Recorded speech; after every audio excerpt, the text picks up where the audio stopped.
Welcome everyone to another episode of the Can Mayonnaise Kill a Jedi podcast. I'm your co-host Darth Celine. And I am your main host, the Artificial Dragon, and welcome to episode 70 of a podcast, everybody. I'm struggling with words to come up with. But anyway, I hope you guys are having a wonderful day.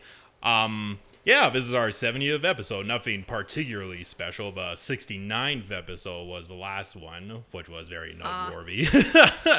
But yeah, joking aside, we do have a very special topic that we will be covering. But before we get into that, I'm going to do a quick shout out for the Patreon. Of course, we have a Patreon, which is patreon.com/canmail. Once again, that's patreon.com/canmail. We have a Discord, which is open for everybody. But if you contribute to our highest tier, which is the Consular, you will have exclusive voting rights on future Patreon episodes. And by the uploading of this episode, there will be voting on it as we speak. Nice. But anywho, aside from that, this month's, well, technically last month's Patreon art piece is Jasa Wilson. Dark and light. Yeah, dark and light. Go ahead and grab her highest tier, the Consular, for $10 a month. Always appreciate. But for the mistake, we did make it free this month for everybody. Yeah. So. We do have a very, very special Patreon art piece for this month that will be coming up hopefully by next week. And I'm really excited for it, and you know exactly what it is, Anna. Yes, I'm excited for it too. Yeah, I'm very, very excited. But before I linger on for that, let me go ahead and do a quick shout out for all of our highest contributors. Shout out to Alan Lee, Y Wolves, Cameron Lee, Dr. Emboss, Gomez, Lee Fott, Milo, and Tristan H. Thank you everybody so much for supporting us for the past couple of years. And next month, not only will it be Hannah's birthday month, it will be our 3-year anniversary. Yes. So yeah, we're looking forward to that little celebratory 3rd anniversary episode, whenever that would be. We'll see. Yeah. But yeah. Before we dive into that, support Celine's Cantina, please. Yeah. You've been getting, I wouldn't say a lot of questions. No, I have not. But you did get a very unique one from a certain consular recently. Yes, I did. I got one from Emboss. Yeah. I will answer it soon, and maybe it'll be featured in the video. We don't know. But, yes, very creative. But please, send me asks.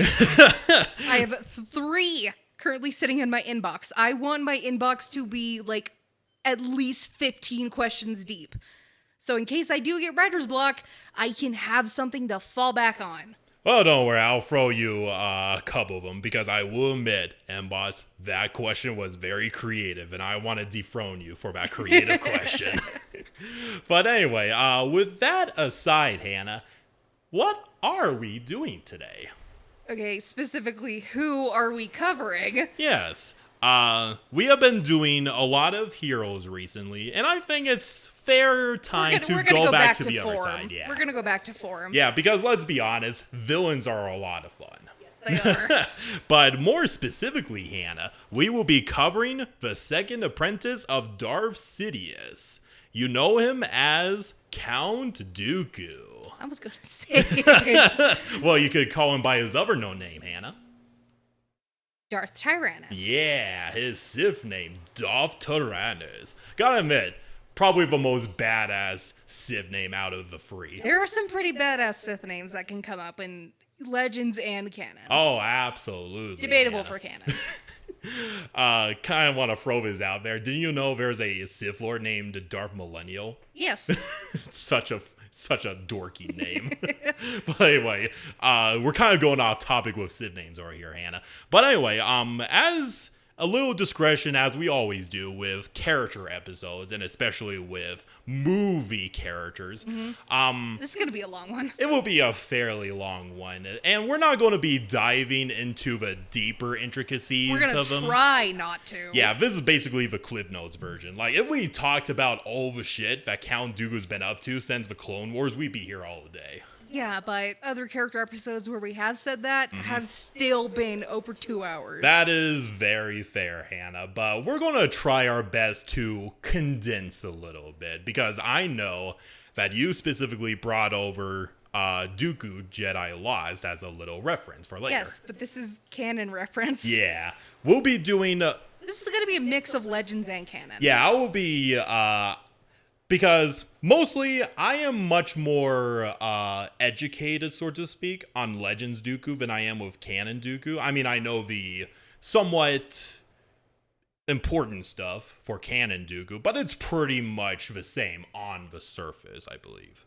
That's cool. At least he stays the same between the both. Yeah, exactly. But, Hannah, let me give you a nice little quote from Dooku. As always, we start off with a quote. Yeah, it's been a while since I had one of these. The Jedi Order's problem is Yoda.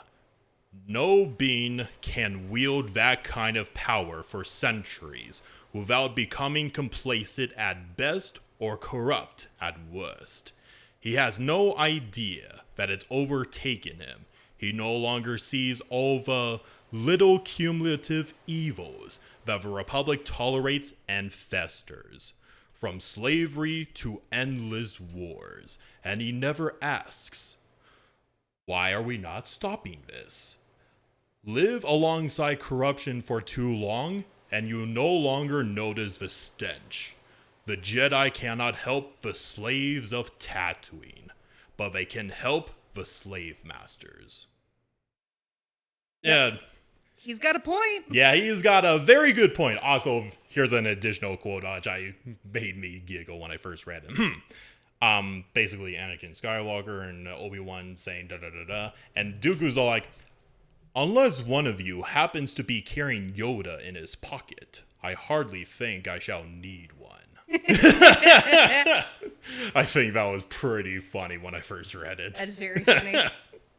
But yeah, so Count Dooku, or more simply Dooku, he doesn't have a surname or anything like that. Yeah. Ironically enough. Jan Dooku is his surname.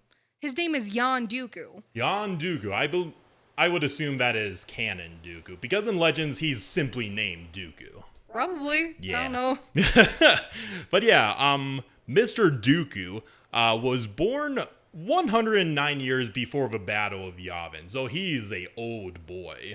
Well, yes. Yeah. He was older than Palpatine. Yeah, he died when he was 83, which is pretty high up there. Yeah. So, of course, he was born on the world of Sereno to a very wealthy family. In canon, he was the son of the world's ruler named Count Gora, if I'm pronouncing that name correctly. I believe so. Yeah.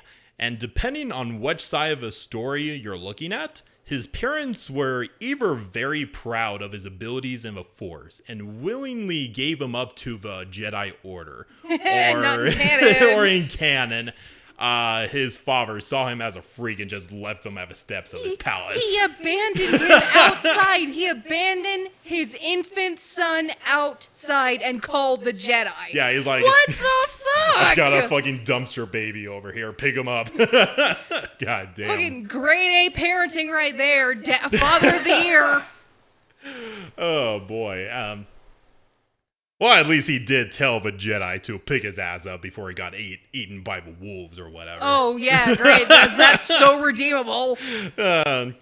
Sometimes you gotta look at the bright side, Hannah. That's not the bright side. But yeah, Dooku, he would be brought back to Coruscant to be obviously inducted in the ways of a Jedi. Unlike a majority of the students at the Jedi Temple, Dooku was fully aware of his origins from Sereno, and he hoped to prove himself worthy, and would easily become the swiftest learner of his year. I believe it's expanded more upon in that Jedi Lost book, but yeah, he had he kind of stood out from the other students at the Jedi Temple. Yeah, it's hard to like comprehend, I guess, just the whole book of Dooku Jedi Lost, because it's written as a play. Yeah, that is fair. And it's, you're missing details that say in like the Thrawn trilogy with actual good narration that you could pick up on. At least there are from this page that I'm on, it just, opening to page 16. Yeah. Sifo Diaz calls Dooku Do. Do. Do reminds me of my fucking friends calling Count Dooku Count Dookie. Then, it starts out with a nice, good friendship that Dooku has with Sifo Dyas. Yeah. It's very sweet. It is. This is when they're Padawans. Yeah. But yeah, so kind of fast forwarding a little bit, don't mean to go over bad, That's Hannah. But by the time he was 13, Dooku would be selected by Grand Master Yoda himself to become his apprentice. And I believe in canon, he was hoping, what was the name of the other Jedi Master that he was hoping to be an apprentice of? Hang on. Jedi demonstration where he meets his sister. So give me a minute. Yeah.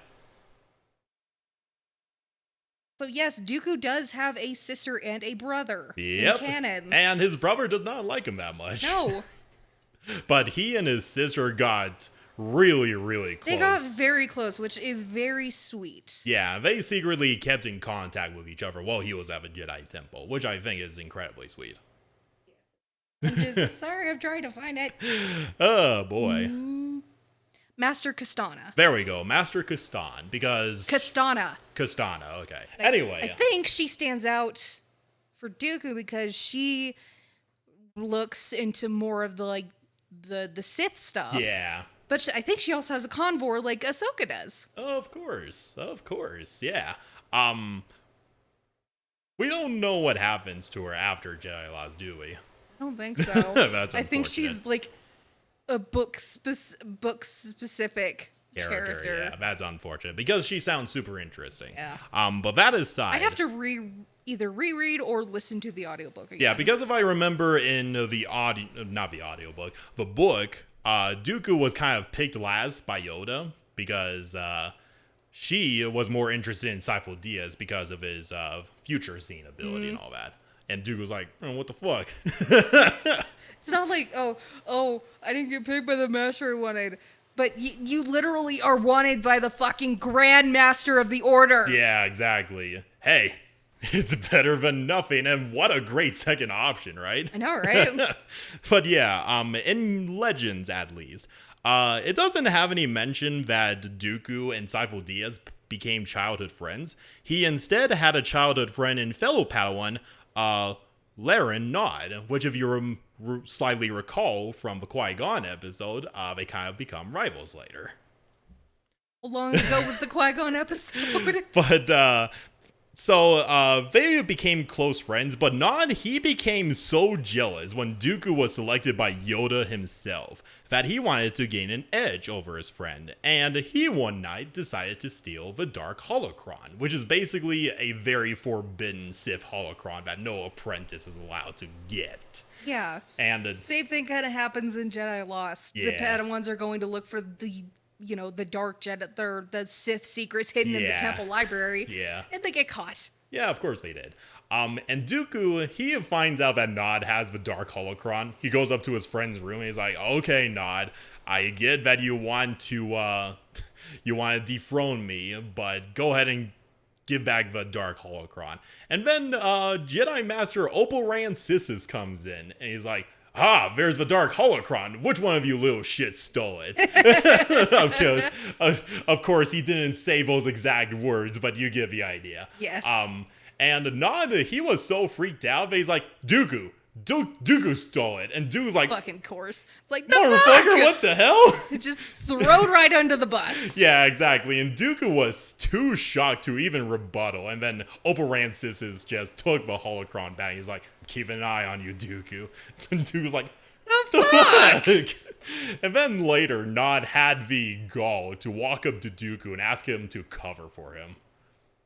I would have said, fuck you. Yeah, that's exactly what Dooku did. And then, the next day, they were in a training exercise with other Padawans, and they got into a little kerfuffle together. And Master Yoda was the one, okay, break it up, you two, break it. you two break it up. And Dooku basically explained that he basically ratted out Nod, that he was the one that stole the Dark Holocron.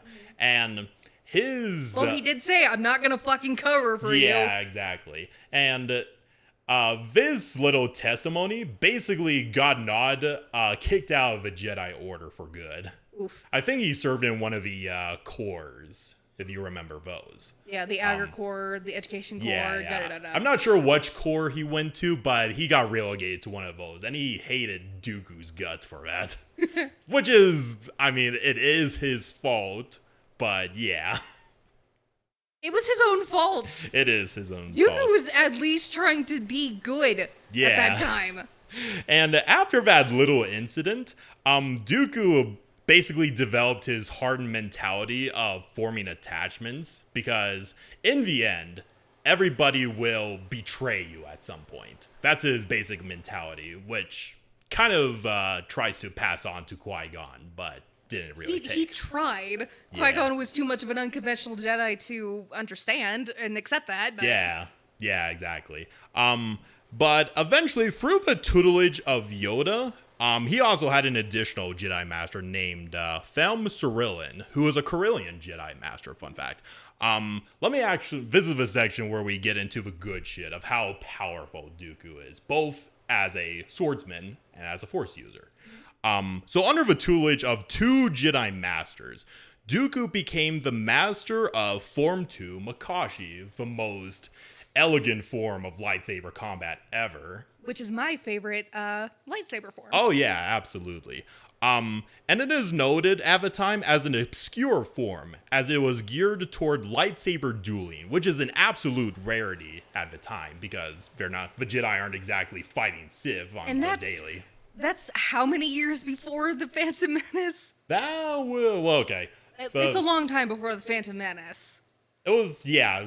Dooku, it's like 90, 80 years before the Battle of Yavin, so give or take 60 years before Clone Wars. Yeah, but that's like, that's before, it's like, it's such an outdated, quote-unquote outdated, and underutilized form, but he still became a fucking master of it. Oh, yes, he did. He was an absolute master. Some say not the master of his era, but of all time. Yeah, Dooku is a master swordsman. He is so skilled, he has beaten Mace Windu himself in a sparring match. And that's the man who beat Palpatine. Yeah, with his master in the pod. Yep. The only person that even is superior to him in skill would be Yoda. Which does make sense. Yeah. I mean, like, I remember in the lightsaber form episode, which is fucking almost 2 years ago. Yeah, almost 2 years ago, yeah. Shakti is also, or she expertises in Makashi. Yeah. But she's not on Dooku's level. Well, I mean, I do specifically remember that she could match Dooku himself, but at that point, it's like, I mean, sure, she could match him, but she's not on his level of experience. She's good. Yeah. She's great at what she does, but Dooku is just that much better. Yeah. It's like I don't know, looking at a swordsman who's been practicing for years. Like, fucking, he's Inigo Montoya. Yeah. He's on the like, just for like fencing, because they actually had to do real fencing in The Princess Bride. Yeah. It's actual fencing, and it takes a lot of work. Oh yeah. Dooku is basically Inigo Montoya. Oh yeah, pretty much. In like prowess of fencing, because Makashi is based on fencing. Because and this is meta, or not meta, but like behind the scenes, Sir Christopher Lee was a fencing master. Oh, yeah. And descendant of Charlemagne. Yeah. He did a lot of undercover missions during World War II. So, yeah. Rest in peace, bro. Yeah, rip Dooku, and Christopher Lee. But anyway, where was I? Okay. While he is a master of Form 2, he is wise enough to not be blind to its weaknesses. and did so by learning the shortcomings of each form of lightsaber combat. As I think I did discuss this a little bit in the lightsaber forms episode, but basically there's a philosophy which he likes to call enslavement to form. Basically, like, you get complacent in in one style, and you leave yourself open to other unorthodox methods of attack. Mm-hmm. There's a specific quote I remember him saying, where it's all like, a master swordsman can learn the form, its techniques and everything, but can be beaten by a cantina brawler who knows nothing of form but knows everything and ending a fight quickly. Yeah, like underhanded tactics. Yeah, exactly. So Dooku's wise enough to not be blindsided by that. Well, up until he died. Well, okay, arguable, but you get my point. But where was I? Okay. One such example is luring Obi-Wan, a form-free master, into attacking first, which goes against the defensive philosophy of Surisu. I would have to refer back to the lightsaber episode for that one. And also pairing the powerful strikes of Anakin's mastery and Djem's soul, which is a power form of a lightsaber combat. Mm-hmm. He just parries that shit. But on the downside, it doesn't provide him enough kinetic attacks. More of stab and more death by 1,000 cuts sort of thing. Yeah. But Makashi is just like a very flowy, flourishy, showboating. Showboating kind of fighting style. Yeah, Dooku doesn't showboat. Yeah. He is knowledgeable enough in the other forms that he was able to train Grievous in the utilization of all of them. Holy fuck. Yeah, he personally trained Grievous himself. And this is the same Grievous who decimated the Night Sisters. Yeah, the same Grievous who KO'd Ki-Adi-Mundi, Aayla Secura, Shakti, and several other Jedi at the same time. Yeah. And taught by Dooku! Yeah. Dooku himself called Grievous his greatest student. But he's not one for conversation. That's fine. It's fine. Even though Grievous has used multiple lightsabers in his fighting style, Dooku, ironically enough, abhors the use of multiple blades, as he believes such duelists are overcompensating for not being able to use one blade. And he loves to showboat a lot, like, look what I can do with one blade, haha, that sort of thing. Just insert signature look of superiority. I was waiting for you to pull up that meme. It's such a good meme. I love it so much. Yes. But anyway, so yeah, there's another thing that I find absolutely fascinating about Dooku. He's a master swordsman, and he motherfucking knows Yes, he does. Like, he coaches himself to such perfection that QuiGon Jin himself said that, Form 2, he executed as effortlessly as breathing. And he abhors, he absolutely despises the saber throw technique because he believes it's suicide to separate your lightsaber from your hand. Yeah, that makes sense. If you separate your weapon from your hand, you're defenseless. Exactly. And Dooku believes you should always be armed with your lightsaber, no matter what. Didn't help the times that he was disarmed, but you give a point. True, but it's like, you think he would look at Anakin and just be like, are you fucking kidding me? With the amount of times that boy lost his lightsaber. Exactly. Like, he shares the exact same sentiment as Obi-Wan. He's like, this weapon is your life. Fucking hold it. There's actually a funny conversation that he had with Palpatine. Where Palpatine's like, oh, Anakin Skywalker, he's the chosen one, and Dooku's all like, oh, if he's such a great fighter, he should learn to fight one-handed instead of having a cybernetic arm. Which I think is hilarious. So he even looked down on cybernetics. Exactly, Oof. yeah.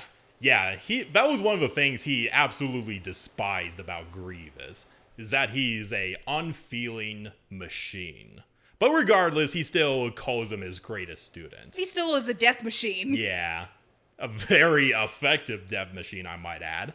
But the only downside is wheezing, Not being force coughing, sensitive, yeah. not being force sensitive. But anyway, while he is a master duelist, he is also a gifted force user, particularly in the area of telekinesis. Like one time as a Jedi Knight, he showcased his skill by levitating all the chairs of a High Council chamber just effortlessly to show off. And as a master, he levitated a massive pot as if it were a light pot. Like it was extremely heavy, but he lifted it like it was like a feather. Like one of the, this is just dumb comparison, like one of the giant plants that you would see as a decoration for a stronghold in SWTOR, just effortlessly. Just effortlessly. But I think it was made in a way that it looked like a small pot, but it was extremely heavy. He was just like the pot's filled with cement. Exactly. That's what I was thinking of. But I think it's pretty cool that he is powerful in the Force as well. But let me see what else. Several Force abilities that he is skilled with are Force levitation, like you practically fly to a limited extent. That's cool. Yeah. So he can levitate himself. Yeah. That's That is cool. an actual ability you could learn in Star Wars 5e, I believe. That's cool. Yeah. Obviously, he's skilled in Force Lightning, Force Choke, Force Grip, and Force Healing. This is just a little nitpick for me. Yeah. Force healing is a thing. Yeah. It is never utilized. Yeah. Ever! Like in the movies, yeah, that is very true, except for... Even in the Clone Wars. Yeah. I mean, they have access to it, but they don't fucking use it! In the more fucking TV show, that is absolutely true. But in Legends, like, Barriss Offee... Yes, Barriss Offee, Luminara. I get that. Barriss Offee is a specialized Jedi healer. Glad that they brought that back for her in Tales of the... Empire, yeah. Tales of the Empire, thank you. Yeah. But it's like, fucking emphasize it, please! I guess they kind of forget about it. I don't fucking know. I'm not a writer. But I could do so much better writing. Yeah. Another thing he knows about is the living force, to the point that he could cure his body of all ailments and diseases. Such as the time he cleansed himself of a Keratos plague from Concord Dawn, which causes severe blindness in 40 minutes and death within an hour. Jesus. And he just casually Nope.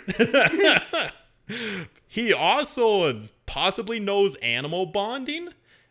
He keeps a motherfucking crit dragon as a pet. And he does make a connection with the Sereno dragon in Jedi Lost. Yeah, Dooku has a thing for dragons. Yeah, that's cool. Dragons are badass. Yeah, they are badass, especially the crib dragon, Hannah. The Krayt dragon, yes. Yeah. He is also adept in what is called the Quiet meditation, which masks his presence in the Force even from the senses of powerful Jedi Masters. That's cool. It's just Force invisibility. Yeah, pretty much. That is so fucking cool. And one of the reasons why he's able to go to Coruscant to meet up with his master and none of the Jedi sense his presence or get suspicious. Yeah. The only downside is if a Jedi is actively looking for him, then it's like easier. Yeah. Like when Yaddle died. Yeah. But with that aside, let's see. In his later years, he regularly augments himself through the Force, which is one of the reasons why he could fight on par with younger Jedi despite being in his 80s. Yeah, he just uses the Force to reinvigorate himself. Yeah, exactly. Which is a Force ability that Master Yoda frequently uses, which is why he's able to jump around like a little frogman. As I'm going to say... That makes sense for a 900-year-old dyslexic frog who bounces around like a Beyblade on ketamine! I was hoping you would bring up that meme too, Anna. That is so good. But yeah, Dooku, he's pretty powerful, Anna. I mean, he learned from the Grand Master of the Jedi Order. Yeah. It's obvious he's gonna be as powerful as him. By the way, there are some implications that he might be superior to Darth Sidious himself, at least in terms of lightsaber combat. Yeah, old Papa Palpy, old wrinkly old Mr. Testicle, doesn't utilize his lightsabers as much as he should. Yeah. Dooku can easily surpass him in that. Yeah, exactly. But The only thing that Palpatine specializes in more is Sith alchemy. Sith alchemy and a shit ton of choking through the Force. Yes. And Force lightning. Yeah, exactly. Yeah, he trumps Dooku in all of that. But in straight up lightsaber combat, he would Dooku's probably, the better. Yeah, Dooku's the better swordsman by comparison. Yes. But I remember there was this one insert. We'll eventually get around to reading the Darth Plagueis novel. Heard it so good. There's one instance where Darth Plagueis felt so threatened by Dooku. He thought that if Dooku focused on finding the Sith, he would undermine the grand plan right then and there. And Palpatine kind of got jealous because of Plagueis taking an interest in Dooku. He's a jealous girlfriend. You know, that is fair, Anna. Like, but I'm better. But I'm better. No, you're fucking not. But anyway, let's get back to the story of Dooku after going through all that shit. Dooku would eventually become a Jedi Knight in his early 20s, and he would take his first apprentice, which is QuiGon Jin. Go ahead and watch the QuiGon Jin episode if you want to know more about him. Such a good character. Yeah, he is. One of my favorite Jedi. And the two would have kind of a strained but fairly good relationship.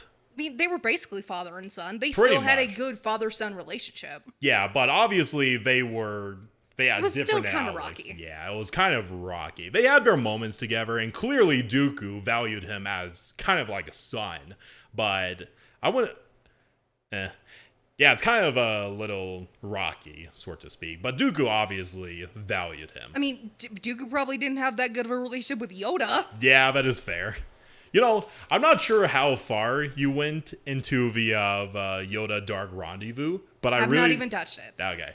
There's this one moment where Dooku and Yoda are in the garden, and there's this one funny scene where Yoda is trying to get on the bench, and I think he was picking up like a pot or something. He's like, Typical Frank Oz Yoda. and then motherfucking Dooku's like, he lifts the pot through the Force, and he's all like, why don't you just do it this way, Master? It's way easier. And Yoda's all like, well, I do it because it's hard, not because it's easy. Yeah, little lesson there. One of my favorite dynamics between them is that when they would go and do diplomatic stuff, Yeah. Dooku would have to carry Yoda on his back like Luke did, and they would just show up and it's like, oh, Master Jedi, you must be Master Yoda. Dooku's like, nope. Turn around. There's this little frog master. Like, You know, I want to know if there's a motherfucking fan art of Dooku just carrying around Yoda like he's a baby in a baby carrier. It's basically the same way Luke did, I think. Yeah, I could see that. Google, tell me if there is fan art of that. I must know. I'll look up afterwards, but still. Where was I? Okay.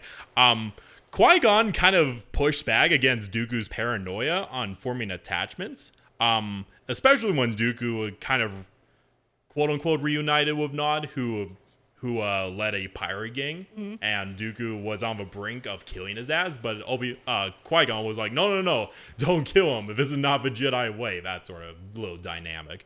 It's just like, see the fucking, I think it's the last couple of episodes of Tales of the Jedi. Yeah. I think it was like the second episode where Dooku and Qui-Gon go to that world with Senator's son. Yeah. I absolutely love that episode. So One good. of the best episodes. That and aside from Baby Ahsoka.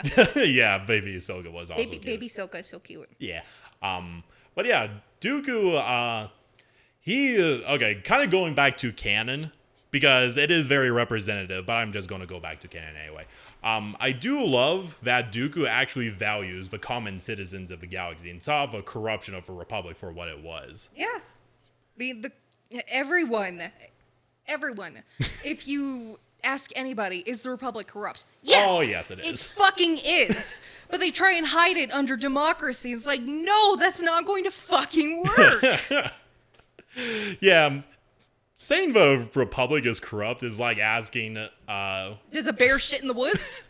or more fucking, is there a day is there not a day that ends in Y? But anyway, so yeah, after very little adventures together, Qui-Gon would eventually pass the trials of knighthood, and Dooku, from training Qui-Gon, would be promoted to Jedi Master.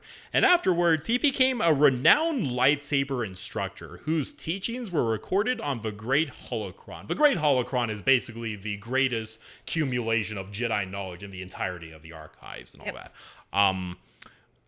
Where was I? Okay. And would be his recordings would actually be mandatory viewings for 2 generations of Padawans. That's how good he is. Mm-hmm. Like, okay. Do you recall, I'm not sure if, so there are particular scenes in Rebels where Ahsoka's watching recordings of Anakin doing lightsaber instructions. It's that sort of thing, but with Dooku. But let me see. Dooku would be offered a position of a Jedi Council, which he refused at first, believing that he should remain independent as a proactive peacekeeper, which the Council actually agreed with him on. Mm-hmm. Because they're like, okay, you're a good diplomat. You've been trained in the arts of diplomacy and politics of the Republic, so I think your skills would be better acquainted out in the field rather than with us in the Jedi Tower, that sort of thing. Mm-hmm. But extending his experiences in diplomacy, he was a known political idealist and skilled at resolving many disputes across the galaxy, such as an event called the Severos Dispute. There's not too much on it, but that's just a event that he's well known for, even in the Clone Wars. He would become friends with younger Jedi like Mace Windu and Sifo Dyas. Mm-hmm. Yeah. And then he would be invited to join the Jedi Council again. And he was like, okay, I accept. And he became part of the Jedi Council. Because he believed he could make changes from such a prestigious position, which makes sense. Yeah. But I mean, if you want change, you gotta, kind of do it yourself. Yeah, you gotta climb up the ladder and get yourself in that prestigious position to actually do the changes. Yeah. But let me see. At one point, he would take a new apprentice in the form of Kamari Vosa, if you remember that name. Was that... So she was a Jedi, wasn't she? Yeah, she was a Jedi before she became the dark side leader of the Band Ogora. I could probably just look it up myself, but how many apprentices did Dooku have? Like 4? Okay, so under the Jedi, he had... Jedi apprentices, specifically. I'm not sure about canon, but in Legends, he had Qui-Gon, Kamari Vosa, Ventress, Grievous. No, Jedi I think he just had 2 apprentices. But it's probably different in canon. What about Rael Averross? I don't remember him being mentioned in Legends. Or was he... I thought it was... Here, I'll quickly take a look up in his canon article for you. But yes, don't worry. Okay, here we go. Wikipedia entry. Rael Averross, yep. Qui-Gon, he had another Padawan we don't know the name of. So technically 3 apprentices. Okay. But if we're including both, 4. Yes. But yeah, Kamari Vosa is his newest Padawan. And they kind of... Okay, so to put it simply, Kamari Vosa was a skilled student. She was great with lightsaber combat, but she was, to put it simply, a little bit crazy. Girl was batshit crazy. Yeah. She reminds me of Frost. Oh yeah, she kind of does now that you point that out. But Dooku was kind of off-putted by her because, how do I put this? Notice me, senpai! She had a, quote, inappropriate romantic feelings for Dooku. Yep, notice me, senpai. Hey, I get it. I'm not going to judge. I do the same damn thing. I was about to say, she's you, Hannah. Yes, she is me. But anyway, we'll get to that important part in a little bit. So there would be a certain mission that Dooku would undergo that would kind of change his entire worldview on the Jedi and how corrupt they have become under the Republic and all that. And this mission, he would be sent to the Outer Rim world of Geladran.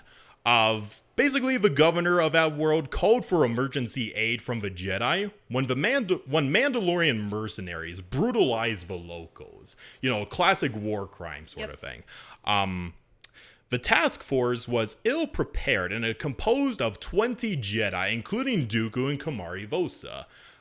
Fully aware of the Mandalorians' reputation as warriors, Dooku requested more reinforcements from the High Council because 20 Jedi against a bunch of Mandalorians is not going to cut it. Yeah, that's not going to do very good. But in his very awkward position, the Jedi Council couldn't send any more because it's kind of last-minute request, and Dooku's like, okay, fine, I'll work with the people that I've got, let's go. So he and his Jedi surround the Mandalorian encampment, and Dooku, he was all like, okay, Mandalorians, let us skip the bloodshed and immediately surrender, please. Trying to do the diplomatic approach. And Kamari Vosa was all like, actually, please don't make it hard for us. I'm looking forward to killing a bunch of Mandalorians. And the leader of the Mandalorians was all like, you think we're going to surrender, Jedi? Kill them, but kill the pretty one first.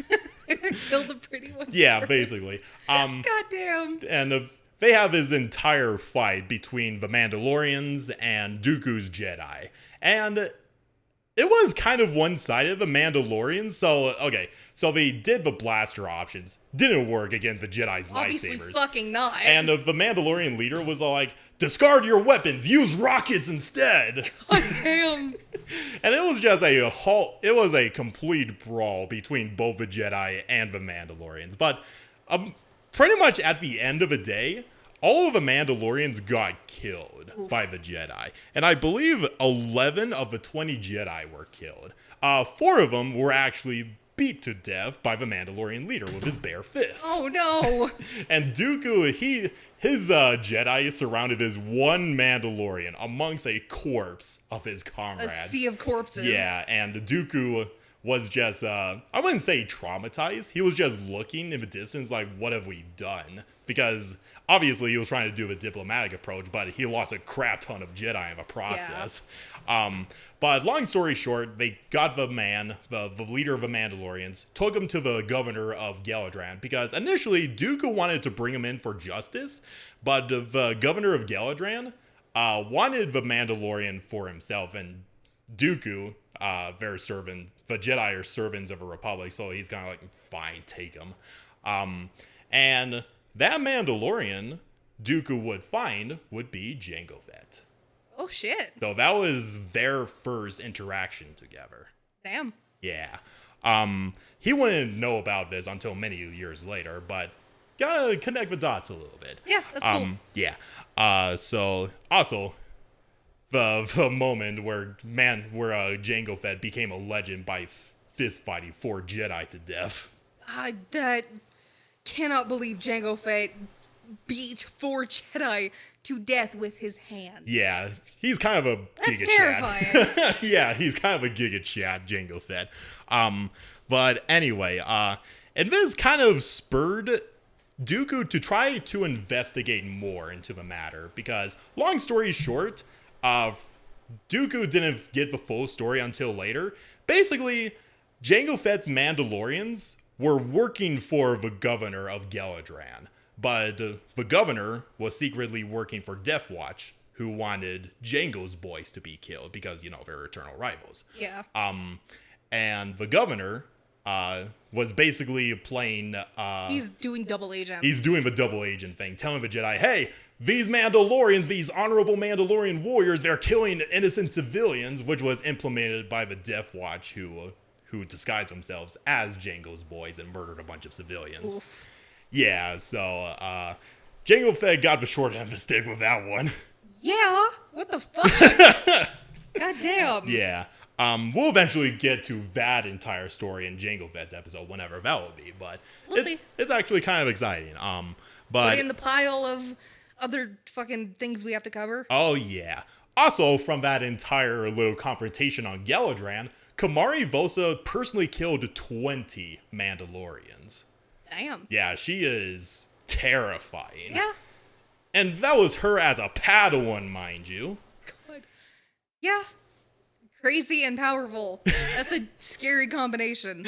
Yeah, exactly. And even though Dooku praised her for her, her dueling skills, otherwise a little bit crazy Yeah.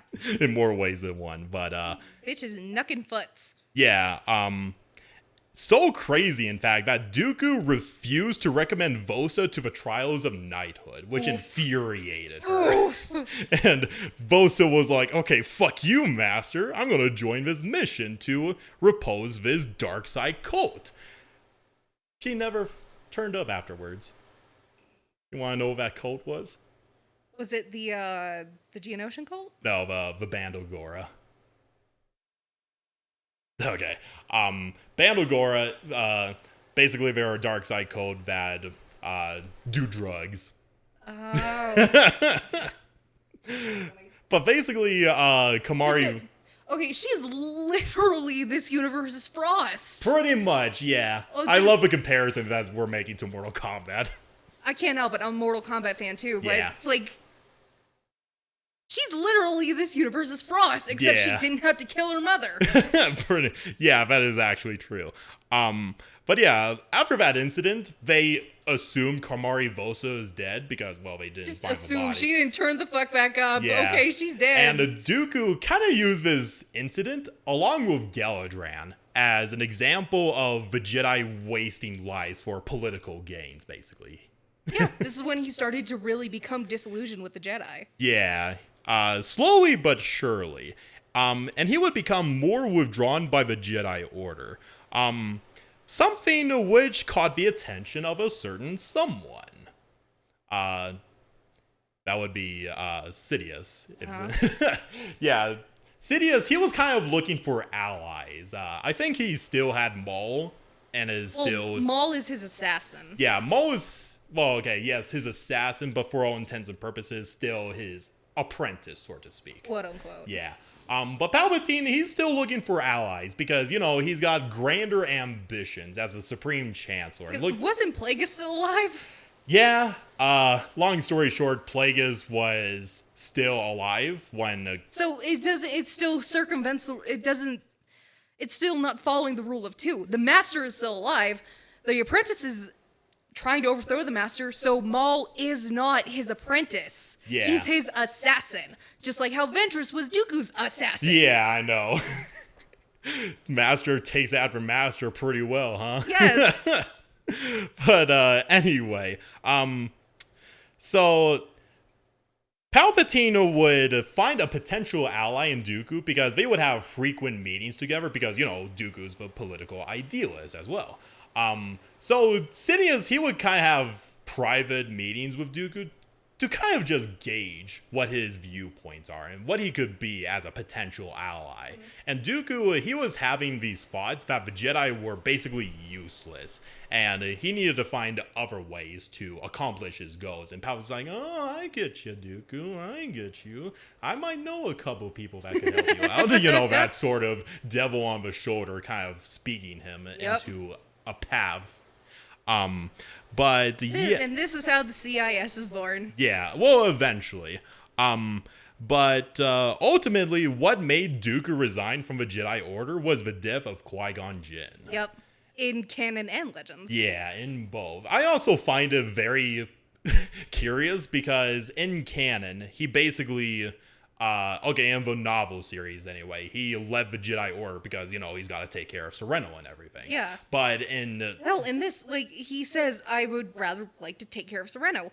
But it's much more impactful that my apprentice died. It's like, fuck this. I'm done. Yeah, exactly. Which is my personal headcanon for why he went to the Jedi Order to, diddle the archives and all that. Yeah. But yeah, inconsistency aside, it was Qui-Gon that forced Dooku to resign from the Jedi Order because not only did he... so number one, he believed that Qui-Gon died by Maul's hand, but number two, he believed that the Jedi Council was just as responsible for his death because they didn't take his warnings about Maul or the Return of the Sith that seriously. Right? Okay, just go to Naboo, do whatever you need to do. Yep. And don't expect any backup. But yeah, Dooku would leave the Jedi Order And It was nice that I think it is in Tales of the Jedi, but like right before QuiGon dies, yeah, they have a nice interaction at the temple. yeah, It's like Dooku might have been away, like distancing himself from the Order, not officially gone yet, but Yeah. he was still there because Qui-Gon was there. that is very true. Yeah, I really like that episode, and also the climactic fight between Dooku and Yaddle, and him accepting Rip this. Queen. Rip the Queen, Yoda. But yeah, Dooku's resignation came as an absolute surprise and shock to the Jedi Order, and of course he would become one of the lost 20 of a Jedi Order with a little bust sculpted of him in the Jedi archives. Here is a nice little quote about Dooku and his personal thoughts at the time. Even though I knew that the Senate was corrupt, the Council was fallible, and Jedi training methods far from perfect, I remained with the Jedi Order for 12 years after Galadran. Why? Because I still believed that I could accomplish some good as a Jedi. I thought I could bring about some positive changes, right certain wrongs, and do better than maintain the status quo. In short, I was an utter fool. That's so tragic. Yeah. If you look at it, it's like he tried his damnedest his entire life to be the ideal Jedi and change for the good. Yeah. But it didn't happen, and he's just like, fuck it, I'm done. Yeah, just gave the middle finger to everybody, like, fuck this shit, I'm out. Exactly, but he did it elegantly. Yeah, that is very true. And of course... But I can see his point of view, though. It's like, Yeah. you try and try and try, but nothing changed. It's like, fuck it. Yeah. The road that he eventually would go down on, yeah, that will result in millions of death, but I could understand his view. Yeah. But yeah, after that, Count Dooku would go to Sereno and claim his birthright and became the Count of Sereno. Yes. I believe, like, okay, I know it basically makes him sound like he's a Count of Sereno, but he's the Count He of Sereno. rules Sereno. Yeah, because I think his father was the ruler of Yes. Sereno before Count he took Goro his- was Yeah. the ruler of Sereno. Yeah. While he had thought about hunting down the Sith that led to the death of Qui-Gon, he basically changed his mind and thought it more practical to ally with the Sith, as he believes they share his views in reforging the galaxy. Because He's a pragmatist. yeah, and basically he sees the Jedi Council as incompetent, which is very They fair. are. Unfortunately, I hate to say it, but like they are. Yeah, that is very true. This is one of the things I really like about Dooku as a character instead of his mustache twirling villain. Yeah, he's not a mustache twirling villain. He has so much to him as a character. Yeah. Of course, when you look at the movies by themselves, he definitely conveys the mustache twirling villain aspect. But you can only portray so much about a character in the span of 3 movies. Yeah, that is fair, or 2 movies technically. Yeah, 2. But he didn't join the Sith because he wanted to learn the secrets of the dark side. He did it for political gains. Nothing wrong with that. Nothing wrong with that. And I think that's something unique about Dooku. Because I remember when we were talking about one of the Sith episodes, I can't remember which. Technically, Dooku didn't embrace the ways of a Sith. He's more like a dark Jedi than anything else. Yeah, essentially, he's a dark Jedi. He just goes by Darth Tyrannus because, you know, that's the Sith way. Yeah, and he never, well, okay, except for a couple shots, he doesn't exhibit the Sith eyes that you see in all Sith. Yeah, he does have Sith eyes? In certain visions when Yoda is going with the ones and all that. Oh, I need to rewatch that episode. Yeah, because Or Dooku not doesn't... the ones, the Sith witches. Yeah, or yeah, not yeah. the Force witches. No, I got you. You know what I The mean. wills, there we Yes. go. But yeah, he had Sith eyes in that brief instance. But of course, that's a vision, so technically not in line with his in real life. A possible future. Yeah, a possible future, but potato. But the point is, Dooku, he wanted to join Palpatine not because he craved the power of the dark side, because he believed that it could bring actual change to the galaxy. And in I love that ideal. Yeah, and in some aspects it kind of did, but not in the way he was thinking. Not in the way he was thinking. But yeah, so eventually Dooku would, so after Sidious talked to Dooku as his Palpatine persona, he found the golden opportunity to approach Dooku personally as, his Sidious. And after a lengthy conversation, they found they had common ground. And Sidious revealed himself as Palpatine and allowed Dooku to join his side as his newest apprentice. And he bestowed him the name Darth Tyrannus, which is an elegant sounding name if I'm going to be completely honest. But that's a badass system. Yeah. And the first act that Dooku would perform to show his dedication to the Sith was by killing his old friend Sifo Dyas. Or, if you look at it in Tales of the Jedi, kill Yaddle. Yeah, whichever version you look at. Either way, you kill a Jedi, it's like, oh no. Oh shit. But yeah, number one, he killed Sifo Dyas to show his best friend. Yeah. Killed Sifo Dyas to show his dedication to the dark side, and number two, take his position to further the creation of a clone army. Because Sifo Dyas would have technically been killed by the time the clone army was formed. Yes. Dooku just took his moniker. Yes, we've spoken about this before. Yeah, pretty much. And of course, we saw this in Tales of a Jedi. He deleted the location of Kamino from the Jedi archives. Yeah. Which is pretty freaking smart in hindsight. He would retire entirely from the public eye, but throughout the decades, he would undergo numerous missions to prepare for the grand plan of the Sith. And one of them was going to Geonosis to gain the allegiance of the leader, Pago the Lesser. Yep. Like, Pago the Lesser respected Dooku so damn much, he gifted him his Solar Sailor. Oh, that's cool. Yeah. That's a very nice ship, It too. is a very nice ship. I The love most that ship. elegant looking ship ever. And yeah, it was designed by the Geonosians, and the Solar Sailor was installed by the Gree Enclaves. Oh, that's cool. Yeah, so a nice little hybrid thing, because Dooku, he's got the money. Yeah, he's a rich bastard. Yeah, he is a rich bastard. But yeah, aside from that, let's see. And then, of course, he would find the template for the clone army, which we know is Jango Fett, after going through this meticulous little operation to hunt down Kamari Vosa, who is the leader of the Band of Gora. The Band of Gora, long story short... somehow, somewhere along the line, he learned, oh, Kamari Vosa's not dead. Time to tie up that loose end.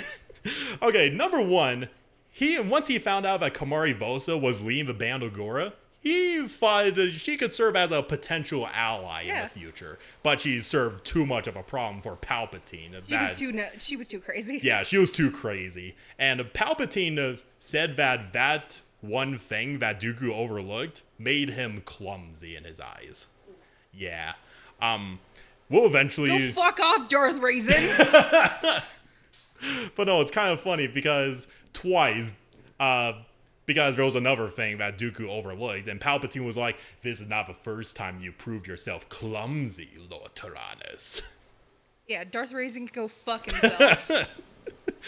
But long story short, Jango Fett killed Kamari Vosa, and Dooku offered him a chance to create a clone army. And be the template. Yeah, and in return, Jango Fett would have a unmodified clone as his little protege. His son. Yeah. But after that, of course, he helped the creation of Grievous, that entire episode. Go watch it. It's so good. Yep. Yeah. Dooku did a lot before the start of the Clone Wars, basically. Oh, yeah. And the most influential one was when he revealed himself in public on the planet of Rax's Prime and gave the Raxus Address. Yep, the Raxus Address, where he basically said the Republic is a corrupt government. Join our new alliance where we could build equality for all, that sort of thing. His little speech basically started a shitstorm throughout the galaxy. Yes, as a D&D player who fell to those machinations, I know very well how much that fucked up the galaxy. Yeah, Dooku, after that Rax's address, he would become at that moment, the most famous individual in the entire galaxy. He was so famous, one party, we don't know who, placed an illegal bounty on his head.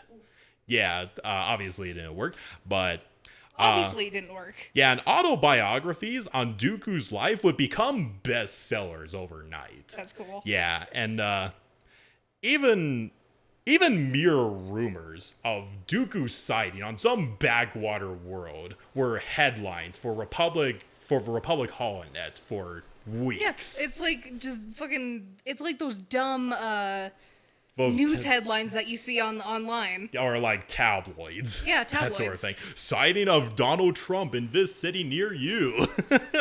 Yeah, that sort of thing. Well, let me see. And then of course, this all eventually led up to the Battle of Geonosis, where Dooku was meeting with the heads of the other megacorporations that would become the Separatist Council. Yep. And then, of course, he would be there to speak to Obi-Wan, who got captured, try to convince him to join his side. We know the entire deal. He had a decent argument. Yeah, he did.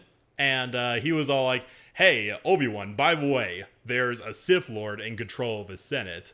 Number one, because he probably had ideas to overthrow Sidious. And number two, a little bit of a smokescreen to make the Jedi look at the Republic and be more suspicious of them, which I think is a smart idea. Yeah, it's like, just like, hey, fucking look at the Senate. Look at the Republic. Yeah. There is shit going on there. Here's your hint. Figure it out. Yeah, exactly. Unfortunately, they didn't. Unfortunately, we didn't. Yeah, then we know the entire thing. The Clone Wars begins. Shit goes sideways. Yeah, shit goes sideways. Dooku has his duel with Obi-Wan, Anakin, then eventually Yoda, and gets the fuck out of Dodge. Yep. And takes Anakin's hand with him. Yeah. Goddamn. As the Clone Wars began, Dooku was very busy throughout the entirety of the war. Not only is he furthering the political side of a separatist, but he was also finding more allies within the Jedi Order, especially ones that had his ideals on the Republic being corrupt and wanting to change the system from within, that sort of thing.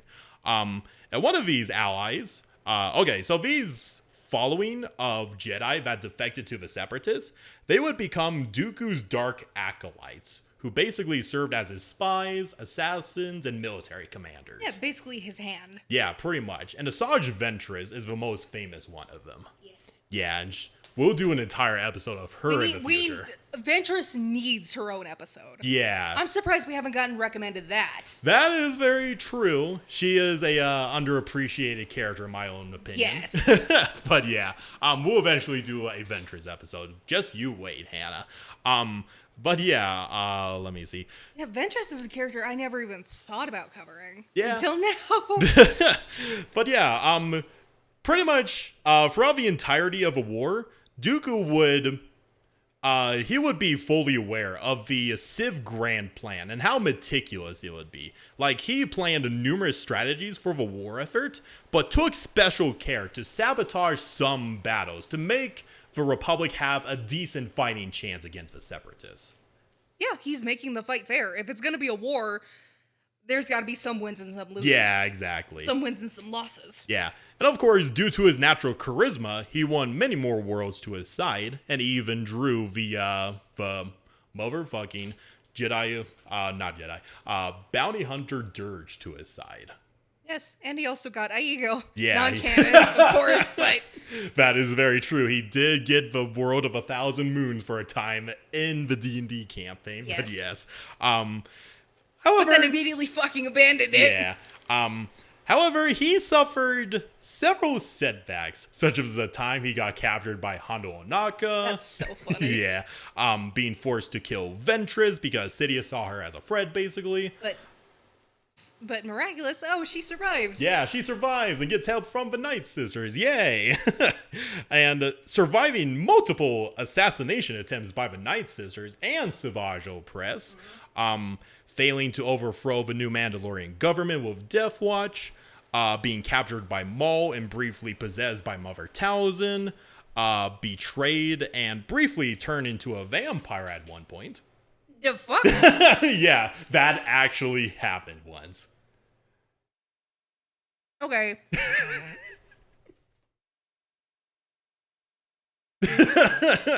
Okay, that does make sense because Sir Christopher Lee did play Dracula. Yep. But what? We'll get to that little topic in the future, Hannah. Don't you worry. But it's so awesome. What in the fuck? Let me see what else. Okay, and surviving more assassination attempts on his life by the Jedi Council, who believed it would be the right... It was like later in the war, and they believe assassinating Dooku was the quickest way to win the war, basically. That's so fucked up. Yeah, there's an entire plot where Quinlan Vos became the undercover agent to assassinate Dooku, but we know how that went. Yes, falls in love with Ventress. They try and kill him unsuccessfully. Unsuccessful. Yeah. Near the end of the Clone Wars, Dooku would bear witness to the Battle of Coruscant itself, along with the most monumental moment of his life, and, the end of it. Yeah. Okay, this is a really interesting thing I think you might like or dislike, depending on your point of view. So this is expanded upon in the novelization of Revenge of the Sith, but the entire time Anakin and Obi-Wan were going through the Invisible Hand, Grievous's flagship, Dooku was just chilling with Palpatine in the command bridge, like having one last conversation, because they actually had a plan for this.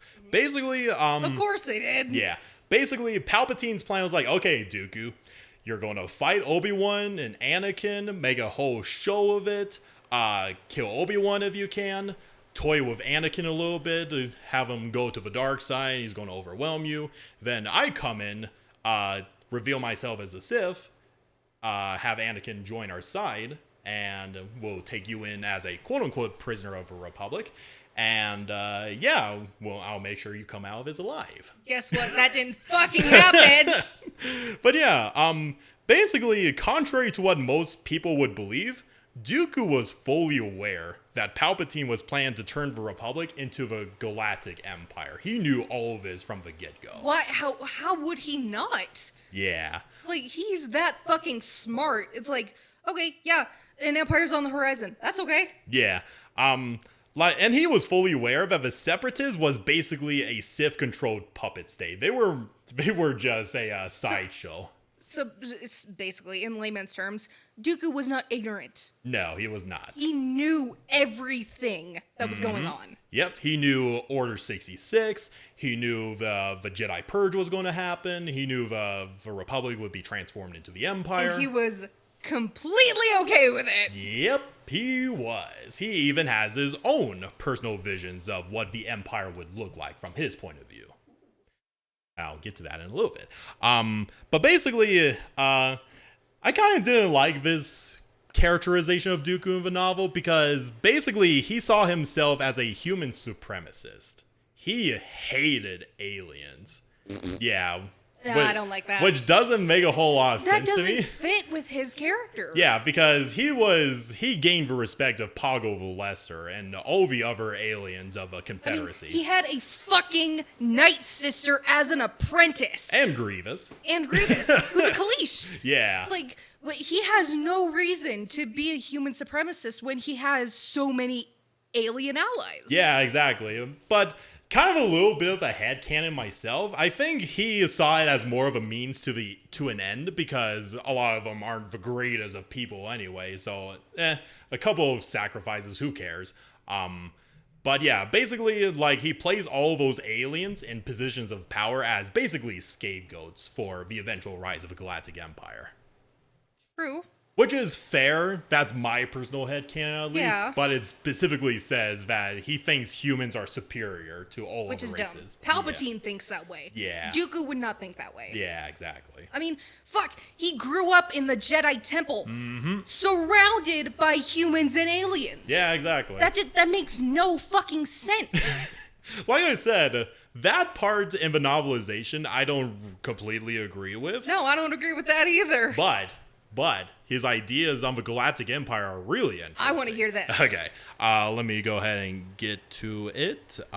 So basically, the entire plan was Dooku would be arrested, taken into Republic custody, He would rot in jail for a little while, and eventually he would renounce the Separatists and because, quote unquote, he would be unaware of the atrocities Grievous would have committed because, he's like the ignorant bureaucrat sort of thing. He's the figurehead. Yeah, he's the figurehead, and it would be like, oh my god, the Supreme Commander committed genocide on numerous worlds? Oh my god, I didn't know about this. And eventually he would renounce the Separatists and join as a sort of public official for the Republic, then the Galactic Empire, and have his reputation remain intact. I wish that could have happened. Yeah, it didn't go the way he was thinking, but yes. No, it didn't. But basically, this is his personal views on the Empire. So basically, he would help Palpatine establish a new Sith Empire. His visions of it would be as such: pure and uncompromising, such as democracy being stripped away completely. Like, no semblance of a galactic senate at all. Only Palpatine is the true power in the galaxy. Well, that kind of happened anyways. Yeah. The Galactic Senate was nothing. Yeah. It was only a somewhat way for the normal citizens of the galaxy to believe they had a say in what went on. Yeah, that is That true. didn't fucking happen. All right. But here is where it gets really interesting. He saw the potential in recreating the Jedi Order from the ground up. That's very surprising. Yeah, like, purge, kill all the other Jedi, Yoda. Wipe the slate clean and build it back up. Yeah, pretty much. And reform them as enforcers of a new government. And what he called the Fist of the Empire. I like that. Yeah. That is so fucking cool. And instead of Dooku himself leading this organization, he found a possible candidate in Anakin Skywalker leading the Fist of the Empire. Basically, he fucking does. Yeah. He's the Emperor's fist. Yeah. At one point, Dooku tried to convince Palpatine to spare Obi-Wan and try and get him to his side. And since he's such I do like that Dooku had a soft spot for his grand Padawan. Yeah, he did. And he was like trying to rationalize, hey, Obi-Wan, he's a firm believer of a Jedi Order. If we spare him and have him join our side, it would legitimize our government, so to speak. And Palpatine's like, no, he's too indoctrinated by the Jedi Order. He must be killed. Unfortunately, he was right. Yeah, unfortunately. But yeah, the little vision that he had was really fascinating to read about. It is. I mean, it's a good what if. It's a great what if. Oh yeah, absolutely. There are so many YouTube videos of what would happen if Dooku survived being killed by Skywalker, that sort of thing. There are so many videos. It's not even funny. I need to start diving into those. Yeah, it's a rabbit hole, let me tell you, Hannah. I'm sure it is. But so the entire thing, Dooku would eventually give a fuck out of there, just prep himself up with his super battle droids, comes out in his dramatic entrance, that sort of duel in the Revenge of the Sith. Yeah.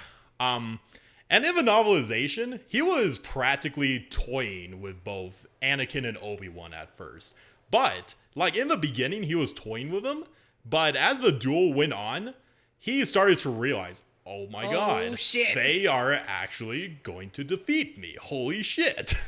And it was at that moment where Dooku decided to use his Force abilities. That oh shit moment. That exact moment where Dooku decided to use a Force to stun Obi-Wan and kicked away Anakin was when he was like, okay, I need to stop playing with him. Let's end this here and now. But in the end, he got both of his arms torn off by Anakin. No, he cut off both of his hands. Yeah.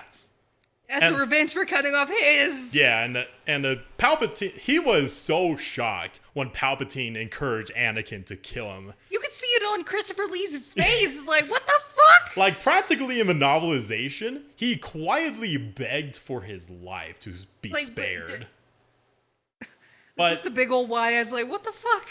But I really do like that in the movie, he didn't beg for his life because Christopher Lee thought Count Dooku is more He wouldn't stoop to that. Yeah, he wouldn't stoop that low and to such a cowardly act. He would meet his end with dignity. Yeah, but you can see on Dooku's face in the movie, he's like, what the fuck?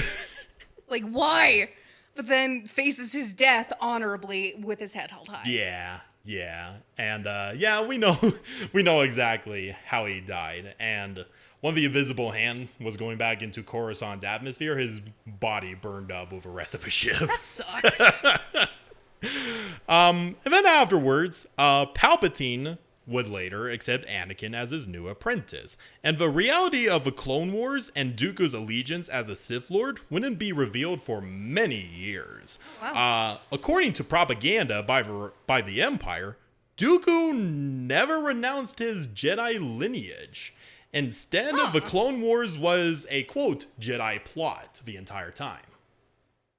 Interesting. Yeah, so basically like, Dooku, he never renounced the Jedi Order. He was their undercover agent to orchestrate this entire war to take over a republic. So even in death, after all he fucking did, Palpatine stomps on it and says, no, he worked for the Jedi anyway. Yep. Another reason I fucking hate Palpatine. You want to know what Palpatine compared to Count Dooku later to Vader at one point? What He compared him to a proton torpedo. Destructive and useful, but once fired, it has outlived its usefulness. Fuck you, Darth Vader. Dooku had so much more potential, even as an 83-year-old man. Yeah. He had so much more he could have done. That is true, yeah. What the fuck? But yeah, that is the entire story and lore of Count Dooku, your personal favorite prequel villain. Oh, yeah. Yeah, Dooku, I absolutely love Grievous more than Dooku, but Dooku is hands down a great villain. I can't help but fall for charismatic villains. That's Yeah. just what I do. Yeah. It's what I like. But it's like, just... He was so well rounded out and written, and in Dooku Jedi Lost, you give him a little bit of humanity. Yeah. By wanting to save Jenza. Yeah, that is true. Sucks that in the end he's like, no, Ventress kill her. Yeah. Because she can't talk. It's like, the information's gonna get out if I let her go. Yeah, that is very It true. hurts you, but I have to kill her. It's like, it still sucks, but... I gotta do what I gotta do for the good of the galaxy. That's the pragmatic look at it. Yeah. Which I just fucking love. I like any character, whether it be hero, villain, what have you, if they have a pragmatic view. It's like you say jump, I'll ask how high. Of course, Hannah. Can't help it.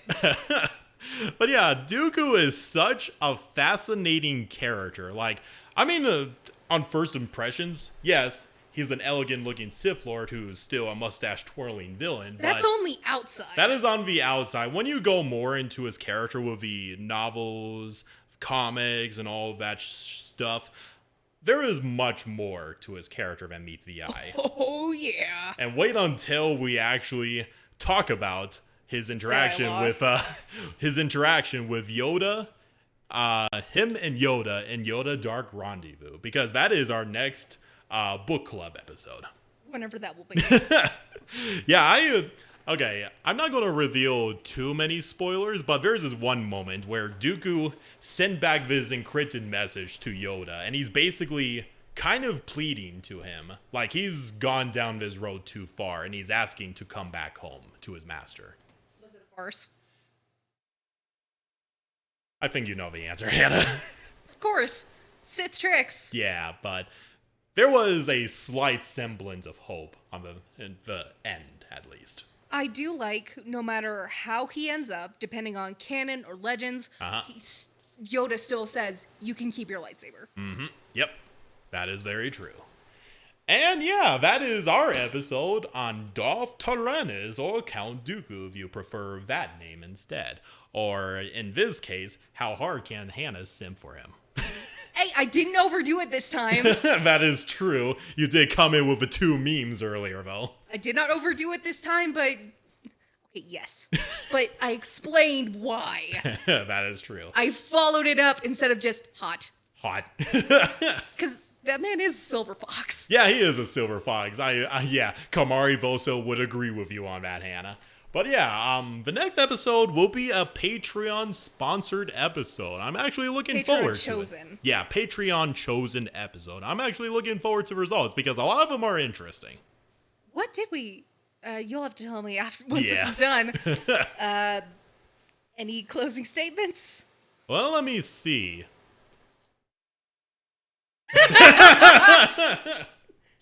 Insert.